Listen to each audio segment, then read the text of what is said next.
ನಮಸ್ತೆ ಸ್ನೇಹಿತರೆ, ವಾಸ್ತವಿಕತೆ ನಿಮ್ಮ ಚಾನಲ್ಗೆ ಸ್ವಾಗತ ಸುಸ್ವಾಗತ. ಹೌದು, ನೀವು ಕೇಳಿದ್ದು ನಿಜ, ಇದು ನನ್ನದಲ್ಲ, ನಿಮ್ಮ ಚಾನಲ್. ಅಂದಾಗೆ ನಾವಿವತ್ತು ಬಂದಿರತಕ್ಕಂಥ ಜಾಗ ಹೆಸರುಘಟ್ಟ ಲೇಕ್. ಹೆಸರುಘಟ್ಟ ಕೆರೆ ಬಗ್ಗೆ ನಿಮಗೆ ತುಂಬ ಮಾಹಿತಿಗಳನ್ನ ಕೊಡ್ತಕ್ಕಂಥ ಒಂದು ಪ್ರಯತ್ನವನ್ನು ಈ ವಿಡಿಯೋದಲ್ಲಿ ಮಾಡ್ತಾ ಇದ್ದೀನಿ. ದಯವಿಟ್ಟು ಪ್ರೇಕ್ಷಕರು ಈ ವಿಡಿಯೋನ ಎಲ್ಲೂ ಸ್ಕಿಪ್ ಮಾಡದೆ ಸಂಪೂರ್ಣವಾಗಿ ನೋಡಿ ಅಂತ ಕೇಳ್ಕೊತಾ ಬನ್ನಿ ಹೆಸರುಘಟ್ಟ ಲೇಕ್ನ ನೋಡುವಂಥ ಪ್ರಯಾಣ ಮಾಡೋಣ.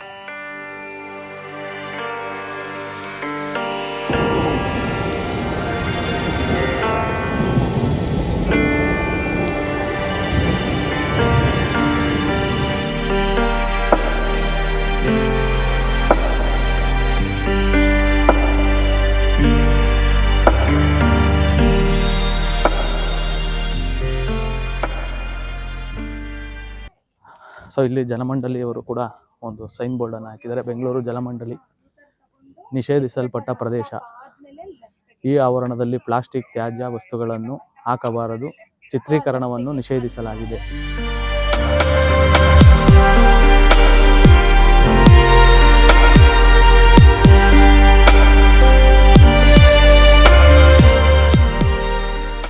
ಕೆರೆಗೆ ಮುಂಚೆ ಒಂದು ತಂತಿ ಬೇಲೆ ಫೆನ್ಸಿಂಗ್ ಅಂತ ಏನು ಹೇಳ್ತಾರೆ, ಆ ಫೆನ್ಸಿಂಗ್ ವ್ಯವಸ್ಥೆಯನ್ನು ಮಾಡಿರ್ತಾರೆ.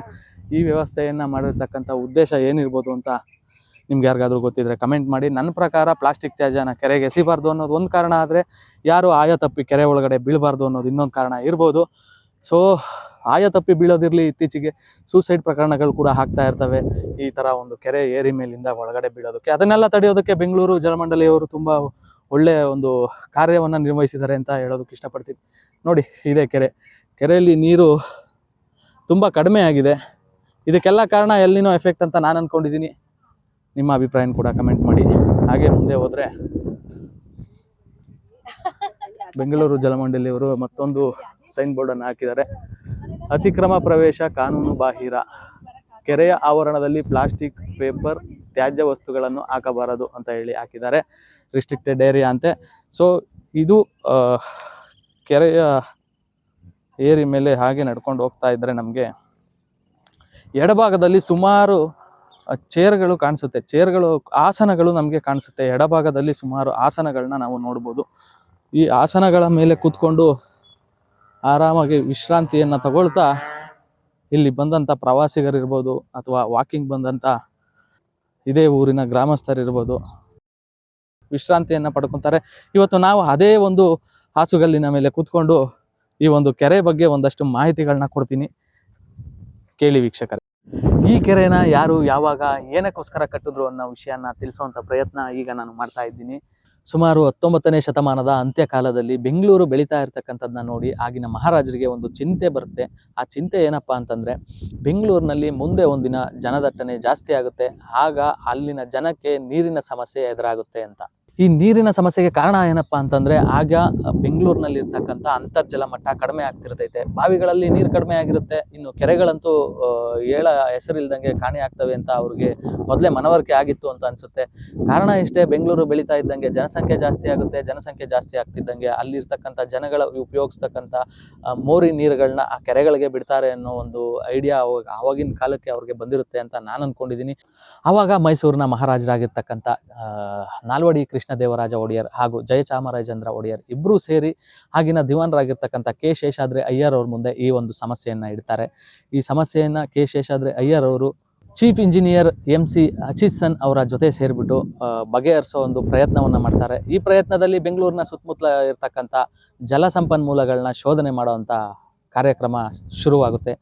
ಆಗ ಶೇಷಾದ್ರಿ ಅಯ್ಯರ್ ಅವರು ಹಚಿಸನ್ ಅವರಿಗೆ ಸಿಗ್ತಕ್ಕಂಥ ಜಲಮೂಲಗಳಲ್ಲಿ ತುಂಬ ಅದ್ಭುತವಾದ್ದು ಹಾಗೂ ಒಳ್ಳೆಯ ಒಂದು ಸೋರ್ಸ್ ಅಂತ ಅನಿಸಿದ್ದು ಈ ಒಂದು ಚಿಕ್ಕಬಳ್ಳಾಪುರ ಜಿಲ್ಲೆಯಲ್ಲಿರ್ತಕ್ಕಂಥ ನಂದಿ ಬೆಟ್ಟದಿಂದ ಹರ್ಕೊಂಡ್ಬರ್ತಕ್ಕಂಥ ನಮ್ಮ ಅರ್ಕಾವತಿ ನದಿ.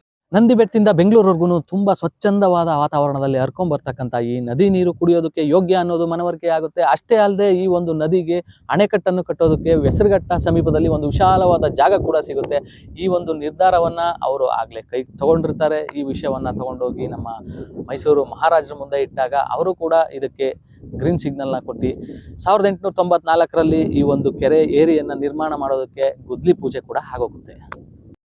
ಸೊ ಆ ಗುದ್ಲಿ ಪೂಜೆಯಾಗಿ ಕೇವಲ 2 ವರ್ಷಗಳಲ್ಲಿ ಈ ಒಂದು ಬೆಂಗಳೂರಿಗೆ ನೀರನ್ನು ನೀಡತಕ್ಕಂಥ ಒಂದು ಹೆಸರುಘಟ್ಟ ಕೆರೆ ಪ್ರಾಜೆಕ್ಟ್ ಕಂಪ್ಲೀಟ್ ಆಗಿ ಬೆಂಗಳೂರಿಗೆ ನೀರನ್ನ ಕೊಡೋದಕ್ಕೆ ಶುರುನೇ ಮಾಡಿಬಿಡುತ್ತೆ. ಸೊ ಅಲ್ಲಿಗೆ ನೀವು ಅಂದಾಜು ಮಾಡಬೇಕು 2 ವರ್ಷದಲ್ಲಿ ಈ ಒಂದು ಕೆರೆಯನ್ನು ನಿರ್ಮಾಣ ಮಾಡಿದ್ದು ಅಲ್ಲದೆ ಬೆಂಗಳೂರಿಗೆ ನೀರನ್ನು ಕೊಡ್ತಕ್ಕಂಥ ವ್ಯವಸ್ಥೆ ಕೂಡ ಶುರುವಾಗ್ಬಿಡುತ್ತೆ. ಕೇವಲ ಬೆಂಗಳೂರಿಗೆ ನೀರನ್ನು ನೀಡ್ತಕ್ಕಂಥ ಒಂದೇ ಒಂದು ಉದ್ದೇಶದಿಂದ ನಿರ್ಮಾಣವಾದಂಥ ಈ ವಿಶಾಲವಾದ ಕೆರೆ ನೀವು ಇವತ್ತು ನೋಡ್ತಾ ಇದ್ದೀರಾ. ಬನ್ನಿ ಈ ಕೆರೆ ಬಗ್ಗೆ ಮತ್ತಷ್ಟು ಮಾಹಿತಿಗಳನ್ನ ಶೇರ್ ಮಾಡ್ತೀನಿ, ಹಾಗೆ ನಡ್ಕೊಳ್ತಾ ಮುಂದೆ ಹೋಗೋಣ. ಸ್ನೇಹಿತರೆ, ಇಲ್ಲಿ ಪಕ್ಷಿ ವೀಕ್ಷಣೆ ಕೂಡ ತುಂಬ ಜನಗಳು ಬರ್ತಾ ಇರ್ತಾರೆ. ನೋಡ್ಬೋದು ನೀವು ಅಲ್ಲಿ ಪಕ್ಷಿ ವೀಕ್ಷಣೆಯನ್ನು ಕೂಡ ಮಾಡ್ತಾ ಇದ್ದಾರೆ ಸುಮಾರು ಜನಗಳು.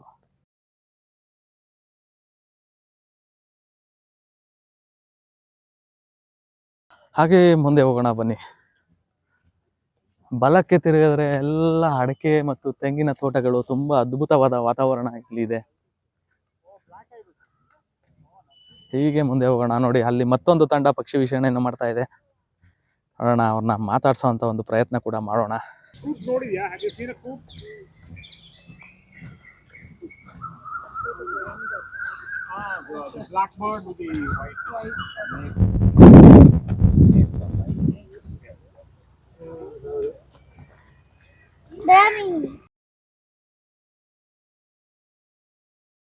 ಸರ್ ನಮಸ್ತೆ. ಸರ್ ನಿಮ್ಮ ಒಂದು ಪರಿಚಯವನ್ನು ಮಾಡ್ಕೊಡ್ತೀರಾ? ಏನಿಲ್ಲ, ಪ್ರಶಾಂತ್ ಅಂತ. ಬರ್ಡ್ ವಾಚಿಂಗ್, ಈ ಪಕ್ಷಿ ವೀಕ್ಷಣೆಗೆ ಅಂತ ಬಂದಿದ್ದೀವಿ. ಸಿಟಿಯಿಂದ ಬರ್ತೀವಿ. ಈ ಭಾನುವಾರದ ದಿನ ಇರುತ್ತಲ್ಲ, ಭಾನುವಾರದ ದಿನ ಬೆಳಗ್ಗೆ ಒಂದು 2 hours, ಒಂದು 2 ಗಂಟೆ ಕಾಲ ಬಂದು ಇಲ್ಲಿ ಓಡಾಡಿ ಮಾಡಿ ಹಕ್ಕಿಗಳು ಏನೇನು ಕಾಣಿಸುತ್ತೆ ಅಂತ. ಅವಾಗ ನಿಮ್ಗೆ ಈ ಜಾಗದ ಬಗ್ಗೆ ಒಂದು ಸ್ವಲ್ಪ ತಿಳುವಳಿಕೆ. ನಿಮ್ಗೆ ಈ ಕೆರೆ ಆಗಿರ್ಬೋದು, ಕುಂಟೆ ಆಗಿರ್ಬೋದು, ಇಲ್ಲದೆ ಆ ಕಡೆ ತೋಪ್ ಆಗಿರ್ಬೋದು, ಇಲ್ಲದೆ ಬೆಟ್ಟ ಗುಡ್ಡ ಆಗಿರ್ಬೋದು, ಒಂದೊಂದು ವಾರ ಒಂದೊಂದು ಜಾಗಕ್ಕೆ ಹೋಗಿ ಈ ತರ ಸುಮಾರು ಇದಿದೆ ಹೇಳಿ, ಗ್ರೂಪ್ ಇದೆ.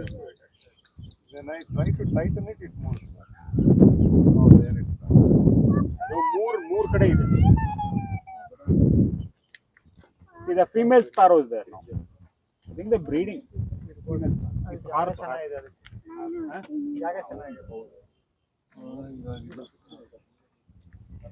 Hey, what is that? Carpenter.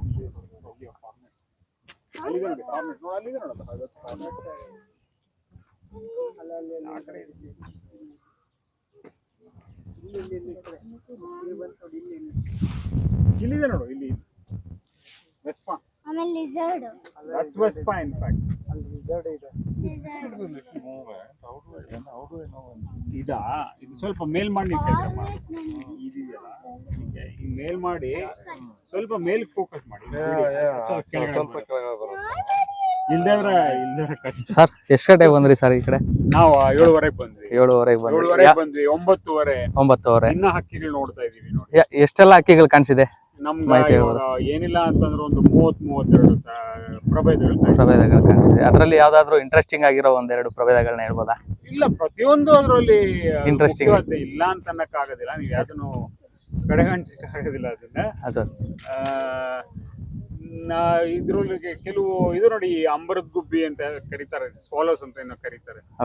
ಅದು ಹಾರ್ತಿದ್ವಿ. ಆಮೇಲೆ ನಿಮ್ ಗುಬ್ಬಿನೇ ಕಾಣಿಸಲ್ಲ ನಿಮ್ಗೆ.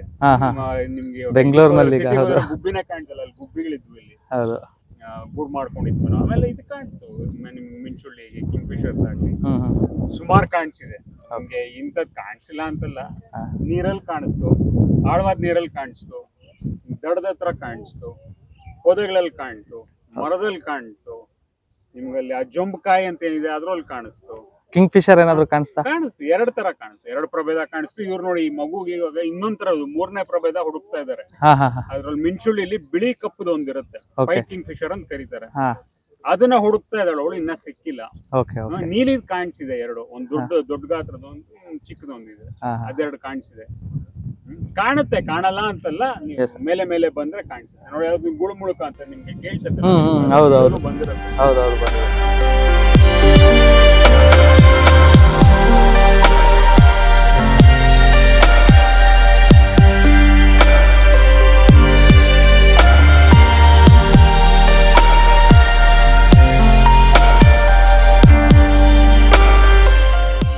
ನಾಮದ್ ಕೋಳಿ ಅಂತಿದೆ ಅಲ್ಲಿ. ನಿಮ್ಗೆ ಕೆಲವು ಎಷ್ಟು ಕಾಣಿಸ್ತು ಅಂತಂದ್ರಲ್ಲ, ಅದಕ್ಕೆ ನಿಮ್ಗೆ ಕಾಣಲ್ಲ ಅಂತಲ್ಲ, ಸುಮಾರು ಕಾಣಿಸುತ್ತೆ. ಸ್ವಲ್ಪ ಓಡಾಡಿ ನೋಡ್ಬೇಕಷ್ಟೇ. ನೀವು 7:30ಗೆ ಬಂದವ್ರೆ. ಹೌದು ಹೌದು.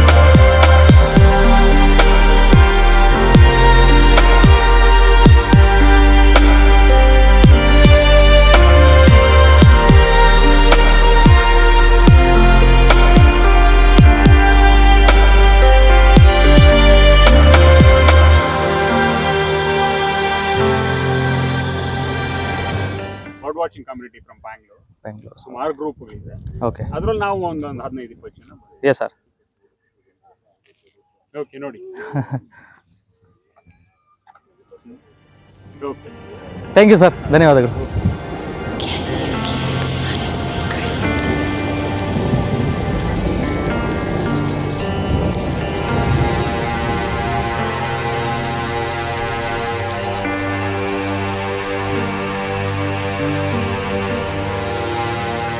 ನೋಡಿ, ಇಲ್ಲಿ ಕಾಣಿಸ್ತಿದೆಯಲ್ಲ, ಇದು ಕೆರೆ ಮಧ್ಯಭಾಗದಲ್ಲಿರ್ತಕ್ಕಂಥ ದುರ್ಗಾಂಬಾ ದೇವಿಯ ದೇವಸ್ಥಾನವಾಗಿದ್ದು, ಈ ದುರ್ಗಾಂಬಾ ದೇವಿಯನ್ನ ಗ್ರಾಮಸ್ಥರು, ಅಕ್ಕಪಕ್ಕದವರು ದುಗ್ಗಲಮ್ಮ ಅಂತ ಕೂಡ ಕರೀತಾರೆ. ಈ ದೇವಾಲಯ ನಿರ್ಮಾಣದ ಹಿಂದೆ ಒಂದು ಪವಾಡವೇ ಅಡಗಿದೆ ಅಂತ ಹೇಳೋದಕ್ಕೆ ಇಷ್ಟಪಡ್ತೀನಿ. ಆ ಪವಾಡ ಏನಪ್ಪಾ ಅಂತಂದ್ರೆ, ಈ ಕೆರೆಯನ್ನ ನಿರ್ಮಾಣ ಮಾಡ್ತಿರ್ತಕ್ಕಂಥ ಸಂದರ್ಭದಲ್ಲಿ ಕಾರ್ಮಿಕರಿಗೆ ನೀರಿನ ಅಭಾವ ಇತ್ತು. ಆ ನೀರಿನ ಅಭಾವವನ್ನ ಪೂರೈಸುವ ಸಲುವಾಗಿ ದುರ್ಗಾಂಬಾ ದೇವಿಯು ಇಲ್ಲಿ ಒಂದು ಕೊಳ್ಳವನ್ನ ಸೃಷ್ಟಿ ಮಾಡ್ತಾಳೆ. ಬೆಳಗ್ಗೆ ಎದ್ದು ಬಂದು ನೋಡಿದಂತ ಕಾರ್ಮಿಕರಿಗೆ ಆ ಕೊಳ್ಳದೊಳಗಡೆ ಒಂದು ವಿಗ್ರಹ ಮೂರ್ತಿ ಕಾಣಿಸುತ್ತೆ. ಆ ಮೂರ್ತಿಯನ್ನೇ ಇವತ್ತು ಇಲ್ಲಿ ಸ್ಥಾಪನೆ ಮಾಡಿ ಒಂದು ದೇವಸ್ಥಾನವನ್ನ ನಿರ್ಮಿಸಲಾಗುತ್ತೆ. ಸೊ ಈ ದೇವಾಲಯದ ವಿಶೇಷತೆ ಏನಪ್ಪಾ ಅಂತಂದ್ರೆ, 24 ಗಂಟೆ ಕೂಡ ಈ ದೇವಾಲಯದ ಬಾಗಿಲು ತೆರೆದೇ ಇರುತ್ತೆ. ದೇವಿ ಸಂಚಾರಿ ದೇವಿ ಆಗಿರೋದ್ರಿಂದ ದೇವಿ ಸದಾ ಸಂಚಾರವನ್ನ ಮಾಡ್ತಾ ಇರ್ತಾಳೆ. ಹಾಗಾಗಿ ಅವಳಿಗೆ ಅಡೆತಡೆಗಳನ್ನ ಮಾಡಬಾರ್ದು ಅನ್ನೋ ಉದ್ದೇಶದಿಂದ ಇಲ್ಲಿ ಈ ಒಂದು ದೇವಾಲಯಕ್ಕೆ ಬಾಗಿಲು 24 ಗಂಟೆ ತೆರೆದೇ ಇರುತ್ತೆ. ಅದಷ್ಟೇ ಅಲ್ಲ, ಈ ದೇವಾಲಯದ ಇತಿಹಾಸದಲ್ಲಿ ಸಿಗತಕ್ಕಂಥ ಮತ್ತೊಂದು ಅದ್ಭುತವಾದ ವಿಷಯ ಏನಪ್ಪಾ ಅಂತಂದ್ರೆ, ಈ ದೇವಿಗೆ ಯಾವುದೇ ರೀತಿಯ ಅರ್ಚಕರಿಲ್ಲದ ದೇವಾಲಯ ಇದಾಗಿದೆ. ಭಕ್ತಾದಿಗಳು ತಾವೇ ಸ್ವತಃ ದೇವಿಯ ಪೂಜೆ, ಅಲಂಕಾರ ಮತ್ತು ದೇವಿಗೆ ಆರತಿಗಳನ್ನು ಮಾಡ್ತಾರೆ. ಮನೆಗಳಿಂದ ಆರತಿಯನ್ನ ರೆಡಿ ಮಾಡ್ಕೊಂಡು ಬಂದು ಇಲ್ಲಿ ಆರತಿಯನ್ನ ಕೂಡ ಜನ ಮಾಡ್ತಾರೆ. ಅದನ್ನ ಕೂಡ ನಾನು ಒಳಗಡೆ ನಿಮ್ಗೆ ತೋರಿಸ್ತೀನಿ. ಬನ್ನಿ ಒಳಗಡೆ ಹೋಗೋಣ.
ಸ್ನೇಹಿತರೆ, ಹಾಗೆ ಮುಂದೆ ಹೋಗೋಣ ಬನ್ನಿ. ನೋಡಿ, ಮುಂದೆ ಹಾಗೆ ಬರ್ತಾ ಇದ್ರೆ ಇಲ್ಲೇ ಒಂದು ನಮಗೆ ಕಟ್ಟಡ ಕಾಣಿಸುತ್ತೆ. ಇದೇ ಕಟ್ಟಡ ಹೆಸರುಘಟ್ಟ ಲೇಕ್ನಲ್ಲಿರತಕ್ಕಂಥ ನೀರನ್ನು ಮುಂದೆ ಸೋಲದೇವನಹಳ್ಳಿಯ ಘಟಕಕ್ಕೆ ಪಂಪ್ ಮಾಡ್ತಾ ಇರ್ತಕ್ಕಂಥ ಒಂದು ಪಂಪಿಂಗ್ ಸಿಸ್ಟಮ್ನ ಹೊಂದಿರತಕ್ಕಂಥ ಕಟ್ಟಡ ಇದು.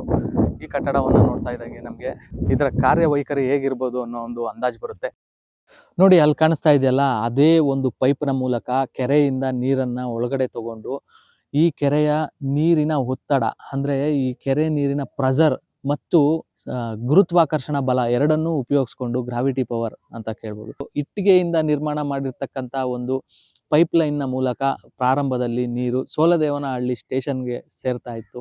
ಅಲ್ಲಿಂದ ಮುಂದಕ್ಕೆ ನೀರು ಹೋಗ್ಬೇಕು ಅಂದರೆ ಗ್ರಾವಿಟಿ ಪವರ್ ವರ್ಕ್ ಮಾಡ್ತಾ ಇರಲಿಲ್ಲ. ಅದಕ್ಕೋಸ್ಕರನೇ ಆಗ ಅಲ್ಲಿಗೆ ತಂದದ್ದು ಉಗಿ ಚಾಲಿತ ಪಂಪಿಂಗ್ ಮೆಷಿನ್ಗಳನ್ನ ಪ್ರಾರಂಭದಲ್ಲಿ ಅಳವಡಿಸಿದ್ರು. ಮುಂದೆ ಸೋಲದೇವನಹಳ್ಳಿಗೆ ವಿದ್ಯುತ್ ಸಂಪರ್ಕ ಸಿಕ್ಕ ನಂತರ ಈ ಉಗಿ ಚಾಲಿತ ಮಷಿನ್ಗಳು ಬಂದಾದ್ವು. ಅಲ್ಲಿಂದ ಪಂಪ್ ಆಗಿದ್ದಂಥ ನೀರು ಎಲ್ಲಿಗೆ ಹೋಗ್ತಿತ್ತು ಅಂದರೆ ನೇರವಾಗಿ ಜಾಲಹಳ್ಳಿ ವಿಲೇಜ್ಗೆ ಹೋಗ್ತಾ ಇತ್ತು. ಜಾಲಹಳ್ಳಿ ವಿಲೇಜಿಂದ ಮುಂದೆ ವಾಯುಸೇನಾ ತರಬೇತಿ ಕೇಂದ್ರಕ್ಕೆ ಕೂಡ ಹೋಗ್ತಾ ಇತ್ತು. ಅಲ್ಲಿಂದ ಮುಂದೆ ಮಲ್ಲೇಶ್ವರಂ ಕೂಡ ಈ ಒಂದು ನೀರು ಹೋಗ್ತಾ ಇತ್ತು. ಸೊ ಇದಿಷ್ಟು ನೀರನ್ನು ರವಾನೆ ಮಾಡ್ತಿರ್ತಕ್ಕಂಥ ಟೆಕ್ನಾಲಜಿ ಬಗ್ಗೆ ವಿವರಿಸ್ತಕ್ಕಂಥ ಮಾಹಿತಿಗಳಾಗಿದ್ವು. ಸೊ ಹಾಗೆ ಇಲ್ಲಿಂದ ಮುಂದೆ ಹೋಗೋಣ ಬನ್ನಿ.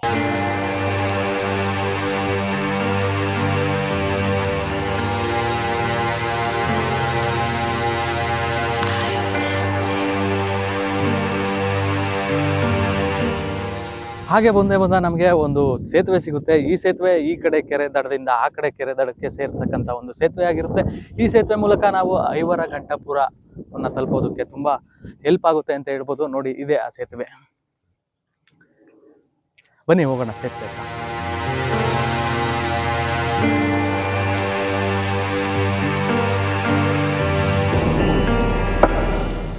ಕೆರೆಯಲ್ಲಿ ನೀರು ತುಂಬ ಕಮ್ಮಿ ಆಗಿದೆ ಅನ್ನೋದಕ್ಕೆ ಇದೇ ಸಾಕ್ಷಿ.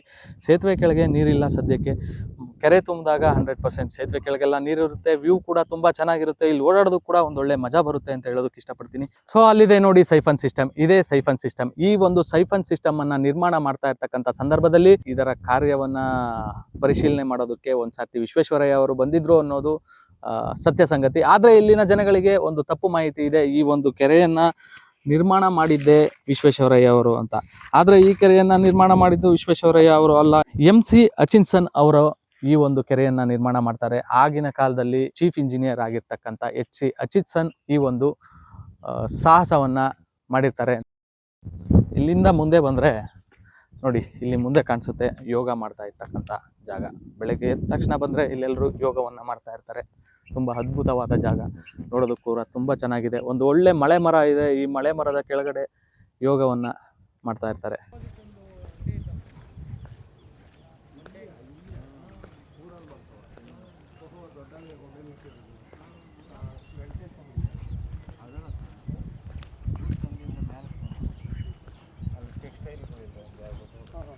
ಮೊದಲನೇದು ಆ ಕಡೆ ಇಲ್ಲ, ಮೊದಲನೇದು ಮೇನ್ ರೋಡಿಗೆ.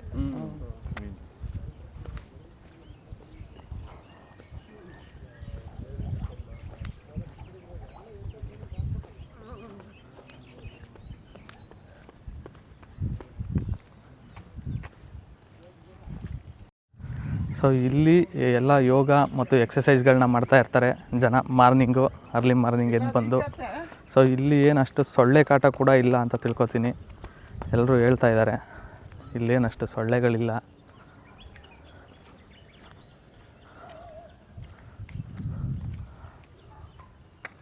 ಇದು ಆಲ್ಮೋಸ್ಟ್ ಎಲ್ಲ ಹೆಸರುಘಟ್ಟದವರೇ ಇರ್ತಾರೆ. ನೋಡಿ, ಇಲ್ಲೊಂದು ಒಳ್ಳೆ ಅದ್ಭುತವಾದ ಮರ ಕೂಡ ಇದೆ. ಈ ಮರಕ್ಕೆ ನಾವೆಲ್ಲ ಮಳೆ ಮರ ಅಂತ ಕರಿತೀವಿ. ಸೊ ಇದಕ್ಕೆ ಇನ್ನೇನಾದರೂ ಬೇರೆ ಹೆಸರು ಇದೆ ಅಂತ ನಿಮಗೆ ಗೊತ್ತಾದರೆ ದಯವಿಟ್ಟು ಕಮೆಂಟ್ನಲ್ಲಿ ತಿಳಿಸಿ. ಸಲ್ಲದ ಗೌರವಕ್ಕೆ ಜೀವನ ಕಳೆದುಕೊಳ್ಳಬಾರದು, ಈ ರೀತಿ ಸೈನ್ ಬೋರ್ಡ್ಗಳಿದ್ದಾವೆ. 1980 ಇಲ್ಲೊಂದು ಕಲ್ಲಿದೆ.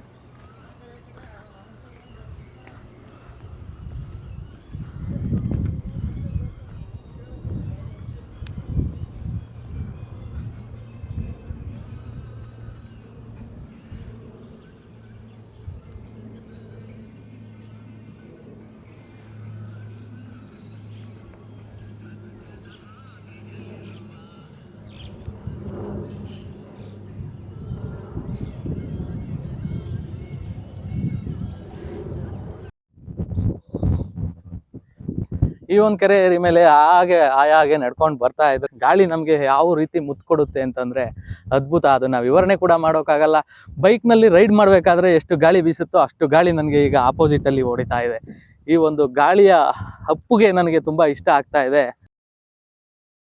ಇಲ್ಲಿಂದ ಹಾಗೆ ಮುಂದೆ ಬರ್ತಾ ಇದ್ದೀನಿ ನೋಡಿ, ಇಲ್ಲಿ ಒಂದು ಹಳ್ಳ ಕಾಣಿಸುತ್ತೆ ನಿಮಗೆ, ಕೊಳ್ಳ. ಇದು ಕೆರೆಯ ನೀರಿನ ಜಿನುಗುವಿಕೆ ಮುಖಾಂತರ ಸೃಷ್ಟಿಯಾಗಿರ್ತಕ್ಕಂಥ ಹಳ್ಳ ಇದಾಗಿದೆ. ಈ ಹಳ್ಳದಲ್ಲಿ ಸುಮಾರು ಬಾತುಕೋಳಿಗಳನ್ನು ಕೂಡ ಸಾಕಿದ್ದಾರೆ. ನೋಡಿ ಅಲ್ಲೊಂದು ಮನೆ ಕಾಣಿಸ್ತಾ ಇದೆ. ಆ ಮನೆ ಆವರಣದಲ್ಲಿ ಒಬ್ರು ವ್ಯಕ್ತಿ ಕೂತಿದ್ದಾರೆ. ಬನ್ನಿ ಅವರನ್ನು ಮಾತಾಡ್ಸೋವಂಥ ಒಂದು ಪ್ರಯತ್ನ ಕೂಡ ಮಾಡಿಬಿಡೋಣ. ಇಲ್ಲೇ ಆ ಮನೆಗೆ ಹೋಗೋದು ಕೂಡ ಒಂದು ಮೆಟ್ಟಿಲು ಹಾಕ್ಸ್ಕೊಂಡಿದ್ದಾರೆ ಅಂತ ಹೇಳೋಕ್ಕಾಗಲ್ಲ, ಇದು ಬೇರೆ ಕಾರಣಕ್ಕೆ ಹಾಕಿರ್ಬೋದು. ಮೆಟ್ಟಿಲುಗಳನ್ನ ಇಳ್ಕೊಂಡು ಹೋಗಿ ಅವ್ರ ಹತ್ರ ಮಾತಾಡೋವಂಥ ಪ್ರಯತ್ನ ಮಾಡೋಣ.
ನಮಸ್ಕಾರ.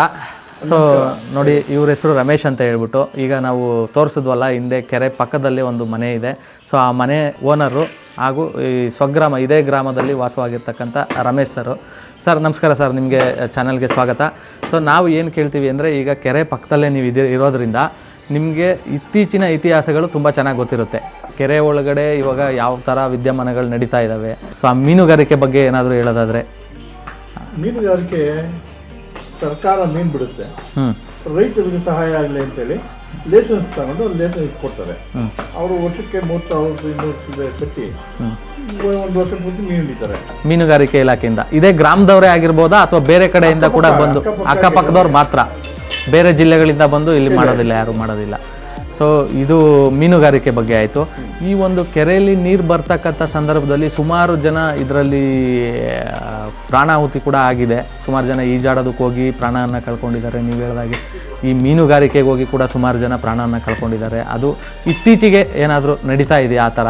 ಅಥವಾ ಈಗ ಒಂದು 2.5 ತಿಂಗಳಿಂದ ಹುಡುಗರು ಯುವಕರು ಬೋಟಲ್ಲೇ ಹೋಗಿ ಮೀನುಗಾರಿಕೆಗೆ ಹೋಗಿದ್ರು. ಅವರು ಮೀನುಗಾರಿಕೆಗೆ ಹೋಗಿ ಬೋಟಲ್ಲೇ ಹೋಗಿ ಒಬ್ಬ ಕೈ ಜಾರಿ ಹುಟ್ಟು ಬಿಡೋಗಿದೆ. ಅದನ್ನ ಎತ್ಕೊಂಡು ಹೋಗಿ ಅವ್ನು ಬಿದ್ದವನೆ, ಈಗ ಬರೋನು ಗಾಳಿ ಇತ್ತು ಸ್ವಲ್ಪ. ಸೊ ಅವನು ಹಿಡಿಯಕ್ಕೆ ಹೋಗಿ ಜನ ಎಲ್ಲ ಕುಕ್ಕತ್ತಾ ಇದ್ರು, ಅವನು ಹೇಳ್ಕೊಳ್ಳ ಅಂತ. ಇವನು ದುಮುಕ್ತ. ಹೌದೌದು, ಒಟ್ಟಿಗೆ ಹೌದು. ಇದು ಸುಮಾರು ನ್ಯೂಸ್ ಆಗಿತ್ತು, ಇದು ನ್ಯೂಸಲ್ಲೆಲ್ಲ ಬಂದಿತ್ತು. ಸೊ ಅದನ್ನ ಅವ್ರನ್ನ ಮೇಲಕ್ಕೆ ತೆಗೆದು ಕೂಡ ಈ ಮಂಗಳೂರು ಮಲ್ಪೆ ಪ್ರವೀಣ್ ಅವ್ರು ಬಂದು ಇಲ್ಲೆಲ್ಲ ಇದು ಮಾಡಿದ್ರು. ಹೌದೌದು, ಅದು ನ್ಯೂಸ್ ಆಗಿತ್ತು. ಸೊ ಈ ತರ ಘಟನೆಗಳು ನಡೀತಾ ಇರ್ತವೆ, ವರ್ಷ ನಡೀತಾ ಇರುತ್ತೆ. ಯಾವ ವರ್ಷ ನೀರು ತುಂಬಾ ಇದ್ದಾಗ ಇದು ಸಮಸ್ಯೆಗಳಾಗ್ತವೆ. ಈಗ ಕೆರೆ ಮೇಲೆ ಬೌಂಡ್ರಿ ಹಾಕಿರೋದ್ರಿಂದ ಬಹಳ ಅನುಕೂಲ. ಈ ಮೊದಲೆಲ್ಲ ನಾವು ಈಗಾಗಲೇ 30-40 ವರ್ಷದಿಂದ 50 ವರ್ಷದಿಂದ ಭಯಂಕರ ಹೆಣಗಳು ಬಿಡ್ತಾ ಇದ್ವಿ. 1 ತಿಂಗಳಲ್ಲಿ 15 ದಿನದಲ್ಲಿ ಯಾವಾಗೂ ಹೆಣನೆ. ಒಂದು ವರ್ಷಕ್ಕೆ ಒಂದು 50 ಜನ ಆಗಿರೋದು. ಬೇರೆ ಕಡೆಯಿಂದ ಬಾಡಿಗಳು ತಂದು ಬಿಸಾಕಿರೋದು ರೋಗೆ. ಈಗೆಲ್ಲ ತುಂಬಾ ವಾಟರ್ ಸಪ್ಲೈ ಡಿಪಾರ್ಟ್ಮೆಂಟ್ ಕವಲಿದೆ, CCTVಗಳಿದ್ದಾವೆ. ಇವೆಲ್ಲ ಇದು ಬಂದಾಗಿಂದ ಈಗೆಲ್ಲ ಆ ಥರ ಏನಿಲ್ಲ. ಆಕಸ್ಮಿಕವಾಗಿ ಸಾಯ ಅಂತವ್ರು ಕಮ್ಮಿ. ಕೆರೆ ವಿಸ್ತೀರ್ಣ 3,500 ಎಕರೆ. ಅದರಲ್ಲಿ 2,500 ಎಕರೆ ಒಳಗೆ ನೀರು ನಿಲ್ಲುತ್ತೆ. ಇನ್ನು 1,500 ಎಕರೆನು ಈ ಕಡೆ ಸೆಂಟ್ರಲ್ ಪೋಲ್ಟ್ರಿ, ಈ ಕಡೆ state government. Central government, state government 2 ಕೊಟ್ಟಿದ್ದಾರೆ. ಹಂಗಾಗಿ ಯಾರು ಅತಿಕ್ರಮ ಪ್ರವೇಶ ಮಾಡೋಕ್ಕಾಗಲ್ಲ ಅದು. ಈ ಸೈಫನ್ ಸಿಸ್ಟಮ್ ಮುಖಾಂತರನೇ ನೀರು ಆಚೆ ಹೋಗ್ತಾ ಇದೆ. ಈ ಹೆಸರುಘಟ್ಟ ಕೆರೆ ತುಂಬಿದಾಗ ಸೈಫನ್ ಸಿಸ್ಟಮ್ ಸುಮಾರು 10 ಹಳ್ಳಿ ಸುತ್ತಮುತ್ತ 10 ಹಳ್ಳಿಗೆ ಸೇರೋಷ್ಟು ಗರ್ಜನೆ ಮಾಡ್ತಿತ್ತು ಅಂತ ಇಲ್ಲಿ ಸುಮಾರು ಜನ ಹೇಳ್ತಿರ್ತಾರೆ. ಸೊ ಅದ್ರ ಬಗ್ಗೆ ಹೇಳೋದು ಆ ಥರ ಏನಿಲ್ಲ. 10 ಹಳ್ಳಿಗೆ ಕೇಳಿಸೋಷ್ಟು 1 ಕಿಲೋಮೀಟರ್ ಗಟ್ಟಲೆ ಹೋಗುವಂಥದ್ದು ಏನಿಲ್ಲ. ಸುಮ್ಮನೆ ಆಸು ಪಾಸು ಅಂದರೆ ಸ್ವಲ್ಪ ರೇಡಿಯೇಷನ್ ಟೈಮ್ ಇದರಲ್ಲಿ ಆಗೋದು. ಒಂದು ಅರ್ಧ ಕಿಲೋಮೀಟ್ರ್ ಕೆಲಸೋದು, ಒಂದು ಅರ್ಧ ಕಿಲೋಮೀಟ್ರ್ವರೆಗೂ ಬರ್ಬೋದು. ನೀರು ಉಕ್ಕೋ ಶಬ್ದ, ಅದು ಉಕ್ಕೋ ಶಬ್ದನ, ನೀರು ಬೀಳೋದಿಲ್ಲ, ಮೇಲಿಂದ ನೀರು ಬೀಳಲ್ಲ ಅದು. ಅದು ಗಾಳಿ ಇದರಿಂದ ಟೆಕ್ನಾಲಜಿ ಇದು. ಗಾಳಿ ಇದು ಯಾವಾಗ ಫೋರ್ಸ್ ಬಂದಾಗುತ್ತೆ ಅದು ವರ್ಕ್ ಆಗುತ್ತೆ.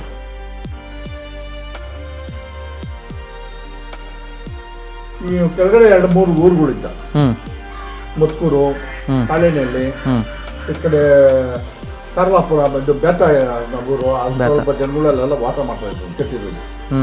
ಅಲ್ಲಿರೋ ಜನಗಳನ್ನೆಲ್ಲ ಖಾಲಿ ಮಾಡಿಸಿ, ಅಲ್ಲಿದ್ದ ಭೂಮಿನೆಲ್ಲ ಖಾಲಿ ಮಾಡಿಸಿ, ಸೊ ಅಲ್ಲಿ ಇವಾಗ ಅರ್ಕಾವತಿ ನದಿಗೆ ಅಡ್ಡಲ ಕಟ್ಟಿ ನೀರು ಕುಡಿಯೋ ನೀರಿಗೆ ವ್ಯವಸ್ಥೆ ಮಾಡಿದ್ರು.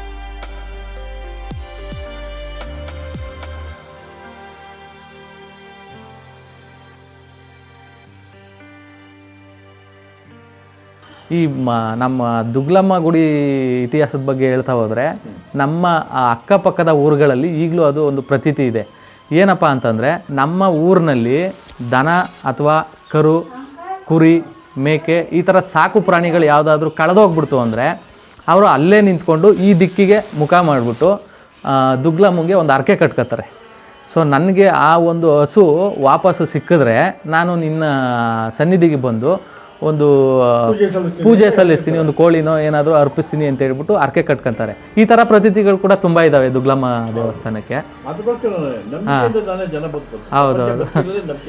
ಪ್ರಾಣಿಗಳನ್ನ ಕಾಯೋ ಅಂತ ದೇವಿ ಅಂತ ಕೂಡ ಹೇಳ್ತಾರೆ. ಪ್ರಾಣಿಗಳನ್ನ ಕಾಯೋದು, ಪ್ರಾಣಿಗಳನ್ನ ಬಲಿ ತಗೊಳ್ಳೋದು ಈ ದೇವ್ರು, ಎರಡು ಕೂಡ ಇದೆ ದೇವ್ರೆ. ನಮಗೆ ನಾವು ಚಿಕ್ಕ ಹುಡುಗರಲ್ಲಿದ್ದಾಗೆಲ್ಲ ಒಂದು ಪದ ಕೂಡ ಹೇಳ್ತಾ ಇದ್ರು, ದೂರಿ ದೂರಿ ದುಗ್ಗಲಮ್ಮ ನಾರಿಕೇಳೆ ನರಸಮ್ಮ ಅಂತ ಎಲ್ಲ. ಮಗು ಮಲಿಕೊಂಡಿದ್ದಾಗ, ನಿದ್ದೆ ಬರ್ತಿದ್ದಾಗ ಹಾಗೆಲ್ಲ ಅದೇ ಹಾಡುಗಳು ಹಾಡಿಗೆ ಕೇಳ್ತಾ ಇದ್ರು. ಜನಪದ ಗೀತೆಯಲ್ಲಿ ಕೂಡ ನಮ್ಮ ದುಗ್ಲಮ್ಮ ದೇವಸ್ಥಾನವನ್ನ ಸೇರಿಸಿದೆ. ಫೇಮಸ್ ಆಗಿರ್ತಕ್ಕಂಥ ದೇವಸ್ಥಾನ ಅಂದ್ರೆ ಇದೇ ದುರ್ಗಮ್ಮ. ಇತ್ತೀಚೆಗಂತೂ ಬೀಜ ಭಕ್ತಾದಿಗಳ ಸಂಖ್ಯೆ ಇದೆ. ಇಲ್ಲೇ ಎಲ್ಲಾ ದೇವಸ್ಥಾನಗಳು ನೋಡಿ ತುಂಬಿ ಹೋಗ್ತಾ ಇರ್ತದೆ. ಪೂಜೆಗಳು ಯಾವ ತರ ನಡೀತೈತೆ? ಪೂಜೆ ಎಲ್ಲ ಯಾರು ಬೇಕಾದ್ರೂ ಮಾಡ್ಕೊಂಡು, ಯಾರು ಪೂಜಾರಿ, ಎಲ್ರಿಗೂ ಗರ್ಭಗುಡಿಗೆ ಎಂಟ್ರಿ ಇದೆ. ಹೌದು, ಪೂಜಾರಿಗೆ ಎಂಟ್ರಿ ಇಲ್ಲ, ಯಾಕಂದ್ರೆ ಇದು ಸಂಚಾರಿ ದೇವರು. ಹಂಗಾಗಿ ಕೆಲವರೆಲ್ಲ ಅದನ್ನ ತಡೆ ಮಾಡಕ್ ನೋಡ್ತಿದ್ರು. ಅದು ಊರಿನ ಜನ ಅದನ್ನೆಲ್ಲ ತಡೆಗಟ್ಟಿ, ಯಾಕಂದ್ರೆ ಮನಸ್ಪೂರ್ವಕವಾಗಿ ಮುಟ್ಟಿ ತೊಳೆದು ಪೂಜೆ ಮಾಡ್ಬೇಕಾಗಿರೋದು ಭಕ್ತಿಗಳು. ಯಾಕಂದ್ರೆ ಭಕ್ತರೆಲ್ಲ ಅದೇ ತರನೇ ಇರೋದು. ಇಷ್ಟಗಳನ್ನು ಈಡೇರಿಸುವಂಥ ದೇವತೆ ಆಗಿರೋದ್ರಿಂದ ಅದು ಸೇವೆ ಮಾಡಿ, ಅವರು ಬೇಕಾದ ರೀತಿ ಅಲಂಕಾರ ಮಾಡಿ ಅದನ್ನು ಅನುಭವಿಸ್ತಾರೆ. ಬೇರೆ ಯಾರು ಬಂದು ಪೂಜಾರಿಗಳಿದ್ರೆ ಅವನು ವರ ಕೊಡ್ಬೇಕು, ನಾವು ತಗೊಂಬೇಕು ಅನ್ನಂಗೆ ಆಗುತ್ತೆ. ಮತ್ತೆ 12 ಗಂಟೆ ರಾತ್ರಿವರೆಗೂ ಇರ್ತಾರೆ ಜನ. ಅಂದ್ರೆ 24 ಅವರ್ ಇದು ಓಪನ್ ಆಗೇ ಇರುತ್ತೆ, ಬಾಗ್ಲೇ ಇಲ್ಲದ ಒಂದು ದೇವಸ್ಥಾನ ಇಲ್ಲ, ಬೀಗ ಹಾಕಂಗಿಲ್ಲ, ಏನಿಲ್ಲ. 24/7 ಸಂಚಾರಿ ದೇವತೆ. ಆಗ ನಮ್ಮ ತಾತನ ಕಾಲದಾಗೆಲ್ಲ ಹೇಳ್ತಾ ಇದ್ರು, ಸಂಚಾರ ದೇವರು ಕೆರೆ ಒಳಗೆಲ್ಲ ಒಂದು ರೋಡ್ ಬರ್ತದೆ, ವಾದ್ಯಗಳು ನಡೀತಾ ಇರ್ತವೆ, ನಮ್ ಕಣ್ಣಿಗೆ ಕಾಣಲ್ಲ, ಶಬ್ದ ಮಾತ್ರ ಕೇಳ್ತಾ ಇರ್ತದೆ ಅಂತ ಹೇಳೋಂಥ ಪ್ರತೀತಿ. ಅದನ್ನ ಈ ನಂಬಿಕೆನೆ ಅವಾಗಲೂ ಇದು ಯಾಕೆ ಅಲ್ಲಿ ಹೋಗ್ಬೇಕಾದ್ರೆ ಜನಕ್ಕೆ ಏನಾದ್ರು ಒಂದು ಇರ್ಬೇಕಲ್ಲ. ಹೌದೌದು. ಈ ದಸರಾ ಸಮಯದಲ್ಲಿ ತೆಪ್ಪದೋತ್ಸವ ಕೂಡ ಮಾಡ್ತಾರೆ, ಉತ್ಸವ ಮೂರ್ತಿಯನ್ನ ತಗೊಂಡೋಗಿ. ಹಿಂದೆ ಎಲ್ಲ ತೆಪ್ಪದೋತ್ಸವ ಅಂತ ಮಾಡ್ತಾ ಇದ್ರು, ಅದು ಬಹಳ ಪ್ರಚಲಿತವಾಗಿತ್ತು. ಈಗ ಒಂದು 10 ವರ್ಷದಿಂದ ಈಚೆಗೆ ನವರಾತ್ರಿ ಹಬ್ಬ ಅಂತ ಮಾಡ್ತಾರೆ. 9 ದಿನ ಏರಿ ಮೇಲೆ ಕೂಡಿಸಿ ಪೂಜೆ ಮಾಡಿ, ಲಾಸ್ಟ್ನೇ ದಿನ ಕೆರೆ ಒಳಗೆ ಬೋಟಲ್ಲಿ ತೆಪ್ಪದೋತ್ಸವ ಮಾಡ್ತಾರೆ. ಸುಮಾರು ಜನ ಬರ್ತಾರೆ. ಅದಕ್ಕೆ ಪ್ರೊಡಕ್ಷನ್ ಎಲ್ಲ ಬಂದಿದೆ ಸರ್ಕಾರ, ಈಗೆಲ್ಲ ಇಂಪ್ರೂವ್ಮೆಂಟ್ ಅಲ್ಲ. ಈಗ ಎತ್ತಿನ ಹೊಳೆ ಯೋಜನೆ ಕಂಪ್ಲೀಟ್ ಆದ್ರೆ ಹೆಸರುಘಟ್ಟ ಕೆರೆಗೆ ಸಂಪೂರ್ಣವಾಗಿ ನೀರು ಬರುತ್ತೆ. ಬರುತ್ತೆ. ಆ ಒಂದು ನೀರು ಅತಿ ಬೇಗ ಬರಲಿ ಅಂತ ನಮಗೂ ಕೂಡ ಆಶೆ ಇದೆ. ಸುತ್ತಮುತ್ತಲಿನ ಕುಡಿಯೋ ನೀರಿನ ಯೋಜನೆ ಅಲ್ವಾ? ಹೌದು, ಕುಡಿಯೋ ನೀರಿಗೆ ಕುಡಿಸಿದ ನೀರು ಕುಡಿದು ಸಾಕಾಗಿರ್ತದೆ, ಬೋರ್ವೆಲ್ ನೀರು. ಹೌದು, ಧನ್ಯವಾದಗಳು ಸರ್. ಇಂದ ಸುಮಾರು 300 ಮೀಟರ್ ಮುಂದೆ ಬಂದರೆ, ಅಂದರೆ ನೃತ್ಯ ಗ್ರಾಮಕ್ಕೆ ಹೋಗೋ ದಾರಿಯಲ್ಲಿ ಬಂದರೆ ನಮಗೆ ಇನ್ನೊಂದು ಅದ್ಭುತ ಕಾಣಿಸುತ್ತೆ. ಅದೇನಪ್ಪ ಅಂತಂದರೆ, ಇದೇ ಕೆರೆಯ ಮತ್ತೊಂದು ಕೋಡಿ, 2ನೇ ಕೋಡಿ.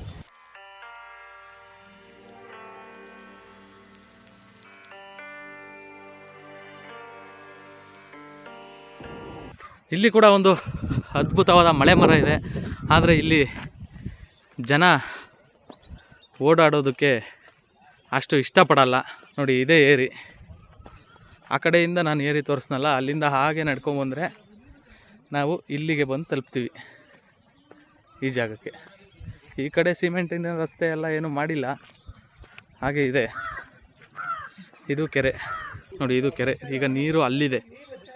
ಸೊ ಕೆರೆ ತುಂಬಿ ನೀರು ಆಚೆ ಹೋಗಬೇಕು ಅಂದರೆ ಸೈಫನ್ನ ಮೂಲಕ ಸಾಮಾನ್ಯವಾಗಿ ಹೋಗುತ್ತೆ. ಒಂದು ವೇಳೆ ಸೈಫನ್ನ ಮೂಲಕ ಹೋಗೋದಕ್ಕಿಂತ ಅಧಿಕವಾಗಿ ನೀರು ಬಂದರೆ ಏನು ಮಾಡಬೇಕಪ್ಪ ಅನ್ನೋವಂಥ ಒಂದು ಸಂದರ್ಭದಲ್ಲಿ ಈ ಒಂದು 2ನೇ ಕೋಡಿಯನ್ನು ನಿರ್ಮಾಣ ಮಾಡಿರ್ತಾರೆ. ಇದರ ಮೂಲಕ ನೀರು ಹೊರಗಡೆ ಹೋಗುತ್ತೆ ಅಂತ ಹೇಳೋದಕ್ಕೆ ಇಷ್ಟಪಡ್ತೀನಿ. ನಾವು ಸಾಮಾನ್ಯವಾಗಿ ಒಂದು ಮನೆಗೇ 2 ಬಾಗಿಲು, ಮುಂದೆ ಒಂದು ಹಿಂದೆ ಒಂದು ಅಂತ ಇಟ್ಕೊಂಡಿರ್ತೀವಿ. ಅಂಥದ್ರಲ್ಲಿ ಇದು ಕೆರೆ ವಿಷಯ, ನೀರಿನ ವಿಷಯ. ನೀರಿನ ಜೊತೆ ಬೆಂಕಿ ಜೊತೆ ಗಾಳಿ ಜೊತೆ ಸರ್ಸ ಆಡಬಾರ್ದು ಅಂತ ಹಿರಿಯರು ಅವಾಗಲೇ ಹೇಳಿದ್ದಾರೆ. ಸೊ ಹಂಗಾಗಿ ಅಷ್ಟು ದೊಡ್ಡ ಮಟ್ಟದ ನೀರನ್ನು ಹಿಡಿದಿಟ್ಟಿರುವಾಗ ಅದಕ್ಕೆ ಸೂಕ್ತವಾದ ವ್ಯವಸ್ಥೆಗಳನ್ನ ಮಾಡಲೇಬೇಕಾಗಿರುತ್ತೆ. ಸೊ ಅದಕ್ಕೋಸ್ಕರ ಮಾಡಿರ್ತಕ್ಕಂಥ ವ್ಯವಸ್ಥೆ ಇದಾಗಿದೆ. ಇದು ಹೆಸರುಘಟ್ಟ ಕೆರೆಯ 2ನೇ ಕೋಡಿ ಅಂತ ಹೇಳೋದಕ್ಕೆ ಇಷ್ಟಪಡ್ತೀನಿ. 1ನೇ ಕೋಡಿಯಲ್ಲಿ ನೀರು ಸೈಫನ್ ಮುಖಾಂತರ ಹೋದರೆ 2ನೇ ಕೋಡಿಯಲ್ಲಿ ಈ ಒಂದು ಅಡ್ಡಗೋಡೆಯನ್ನು ದಾಟಿ ನೀರು ಆಚೆ ಹೋಗುತ್ತೆ ಅಂತ ಹೇಳೋದಕ್ಕೆ ಇಷ್ಟಪಡ್ತೀನಿ. ನೋಡಿ ಎಷ್ಟು ದೊಡ್ಡದಾಗಿದೆ ಈ ಒಂದು ಅಡ್ಡಗೋಡೆ ಅಂತಂದರೆ ಸುಮಾರು 100 ಮೀಟರ್ಗಳ ದೂರ ಇದೆ ಈ ಒಂದು 2ನೇ ಕೋಡಿ. 1ನೇ ಕೋಡಿ ಕೂಡ ಇದು ಸುಮಾರು ಇದಕ್ಕಿಂತ ಹೆಚ್ಚೇ ಇದೆ ಅಂತ ಹೇಳೋದಕ್ಕೆ ಇಷ್ಟಪಡ್ತೀನಿ. ಇದೆಲ್ಲ ಕೆರೆ. ನೀರು ತುಂಬಿದ್ರೆ, ಕೆರೆ ಪೂರ್ತಿಯಾಗಿ ತುಂಬಿದ್ರೆ ನೀರು ಇಲ್ಲಿವರೆಗೂ ಬರುತ್ತೆ. ಇಲ್ಲಿಂದ ಹರಿದು ಹೀಗೆ ಆಚೆ ಹೋಗುತ್ತೆ. ಅರ್ಕಾವತಿ ನೀರು ಇಲ್ಲಿಂದ ಶುರುವಾಗುತ್ತೆ, ಹಾಗೂ ಆ ಕಡೆ ಸೈಫನ್ ತೋರಿಸಿದ್ನಲ್ಲ ಅಲ್ಲಿಂದ ಶುರುವಾಗುತ್ತೆ. ಆ ನೀರು ಈ ನೀರು 2 ಜಾಯಿಂಟಾಗಿ ಅರ್ಕಾವತಿ ನದಿ ಇಲ್ಲಿಂದ ಮುಂದುವರಿತಾಳೆ. ಸುಮಾರು 37 ವರ್ಷ ಬೆಂಗಳೂರಿಗೆ ನೀರು ಒದಗಿಸಿದ ಈ ಒಂದು ಹೆಸರುಘಟ್ಟ ಲೇಕ್ ಕೊನೆಯದಾಗಿ ತುಂಬಿದ್ದು 1994ರಲ್ಲಿ. ಕೆರೆಯಲ್ಲಿ ನೀರು ಖಾಲಿಯಾಗೋದಕ್ಕೆ ಮುಖ್ಯ ಕಾರಣ ಏನಪ್ಪ ಅಂತಂದರೆ, ಕೆರೆಗೆ ನೀರು ಬರ್ತಾ ಇದ್ದದ್ದು ಚಿಕ್ಕಬಳ್ಳಾಪುರ ಜಿಲ್ಲೆಯ ನಂದಿ ಬೆಟ್ಟದಿಂದ ಹರ್ಕೊಂಡು ಹೆಸರುಘಟ್ಟ ಕೆರೆವರೆಗೂ ನೀರು ಬರುವಂಥ ಹಾದಿಯಲ್ಲಿ ಒಂದು ನಗರ ಕೂಡ ಇದೆ, ಅದೇ ದೊಡ್ಡಬಳ್ಳಾಪುರ ನಗರ. ಆ ನಗರಕ್ಕೆ ಕೂಡ ನೀರಿನ ಕೊರತೆ. ಆ ಕೊರತೆಯನ್ನು ಕೂಡ ಇದೇ ಅರ್ಕಾವತಿ ನದಿ ಈಡೇರಿಸಬೇಕಾಗಿತ್ತು. ಅಲ್ಲಿ ಕೂಡ ಸುಮಾರು ಡ್ಯಾಮ್ಗಳನ್ನು ನಿರ್ಮಿಸಿದ್ರು, ಕೆರೆಗಳನ್ನ ನಿರ್ಮಿಸಿದ್ರು. ಬರ್ತಾ ಹಾದಿಯಲ್ಲಿ ಸುಮಾರು ಸಣ್ಣ ಪುಟ್ಟ ಹಳ್ಳಿಗಳು ಕೂಡ ಇದ್ದಾವೆ. ಆ ಹಳ್ಳಿಗಳಲ್ಲೂ ಕೂಡ ಸುಮಾರು ಕೆರೆಗಳನ್ನ ನಿರ್ಮಿಸಲಾಗಿತ್ತು. ಸೊ ಈಗ ಒಟ್ಟು ಹೆಸರುಘಟ್ಟ ಕೆರೆಗೆ ನೀರು ಬರೋದಕ್ಕಿಂತ ಮುಂಚೆ ಇರತಕ್ಕಂಥ ಕೆರೆಗಳ ಸಂಖ್ಯೆ 200 ಆಗಿದೆ. ಸೊ 200 ಕೆರೆಗಳು ತುಂಬಿ ನೀರು ಹೆಸರುಘಟ್ಟ ಕೆರೆಗೆ ಬರಬೇಕಾಗಿರೋ ಒಂದು ಕಾರಣ ಅದು ಒಂದೇ ಕಾರಣ ಅಲ್ಲದೆ ಮಳೆ ಕೂಡ ಕೈ ಕೊಡ್ತು. ಮಳೆ ಕೂಡ ತುಂಬ ಕಡಿಮೆ ಆಗ್ತಾ ಇರೋದ್ರಿಂದ ಚಿಕ್ಕಬಳ್ಳಾಪುರ, ಬೆಂಗಳೂರು ಗ್ರಾಮಾಂತರ ಹಾಗೂ ಬೆಂಗಳೂರು ನಗರದ ಪ್ರಾಂತ್ಯಗಳಲ್ಲಿ ಮಳೆ ಕೂಡ ಕಡಿಮೆ ಆಗೋದಕ್ಕೆ ಶುರುವಾಯಿತು. ಈ ಒಂದು 2 ಮೂಲ ಕಾರಣಗಳಿಂದ ಹೆಸರುಘಟ್ಟ ಕೆರೆಗೆ ನೀರು ಬರೋದು ನಿಂತೋಯ್ತು. ಸೊ ಅಲ್ಲಿಗೆ ನಮ್ಮ ಮಹಾರಾಜರ ಒಂದು ಹೆಸರುಘಟ್ಟ ಲೇಕ್ ಪ್ರಾಜೆಕ್ಟು ಕೈ ಕೊಡ್ತು ಅಂತ ಗೊತ್ತಾಯಿತು. 1928ರಲ್ಲಿ ಅವರಿಗೆ ಮನವರಿಕೆ ಆಯಿತು ಕೆರೆಗೆ ನೀರು ಬರೋದು ಸ್ಟಾಪ್ ಆಯಿತು ಅಂತ. ಅದಾದಮೇಲೆ TG ಹಳ್ಳಿಲಿ ಚಾಮರಾಜಸಾಗರ ಡ್ಯಾಮನ್ನು ನಿರ್ಮಾಣ ಮಾಡಿದ್ರು. ಅದಾದಮೇಲೆ ತಿಪ್ಕೊಂಡನಹಳ್ಳಿ ಲೇಕು. ಇವೆಲ್ಲ ವರ್ಕೌಟ್ ಆಗಲ್ಲ ಅಂತ ಗೊತ್ತಾದ್ಮೇಲೆ ಸೀದಾ ಕೈ ಹಾಕಿದ್ದು ಕಾವೇರಿಯಿಂದ ಪೈಪ್ಲೈನ್ ಮೂಲಕ ಬೆಂಗಳೂರಿಗೆ ನೀರು ಬಂತು. ಕೊನೆಗೂ ಬೆಂಗಳೂರು ಬಚಾವಾಯಿತು. ಸದ್ಯಕ್ಕೆ ಕೆರೆ ಇಲ್ಲಿರೋದ್ರಿಂದ ಅಕ್ಕಪಕ್ಕದ ಗ್ರಾಮಸ್ಥರಿಗೆ ಹಾಗೂ ಊರಿನ ಗ್ರಾಮಸ್ಥರಿಗೆ ಏನಪ್ಪ ಅನುಕೂಲ ಅಂತಂದರೆ, ಅಂತರ್ಜಲ ಸಂರಕ್ಷಣೆಯಾಗಿದೆ, ಬೋರ್ವೆಲ್ಗಳಲ್ಲಿ ನೀರುಗಳು ಬರ್ತಾ ಇದೆ, ಹೊಲ ತೋಟ ಮಾಡೋರಿಗೆ ತುಂಬ ಅನುಕೂಲ ಆಗಿದೆ. ಸುತ್ತಮುತ್ತ ಎಲೆ ಹಾಗೂ ಅಡಿಕೆಯನ್ನು ಬೆಳೆಯೋರ ಸಂಖ್ಯೆ ಜಾಸ್ತಿ ಇದೆ. ಸೊ ಇದಿಷ್ಟು ಹೆಸರುಘಟ್ಟ ಲೇಕ್ ಬಗ್ಗೆ ನಿಮಗೆ ತಲುಪಿಸ್ತಕ್ಕಂಥ ಮಾಹಿತಿ ಆಗಿತ್ತು. ವಿಡಿಯೋ ನಿಮಗೆ ಇಷ್ಟ ಆಗಿದ್ರೆ ದಯವಿಟ್ಟು ಲೈಕ್ ಮಾಡಿ, ಕಮೆಂಟ್ ಮಾಡಿ, ಶೇರ್ ಮಾಡೋದನ್ನ ಮಾತ್ರ ಮರಿಬೇಡಿ. ಧನ್ಯವಾದಗಳು.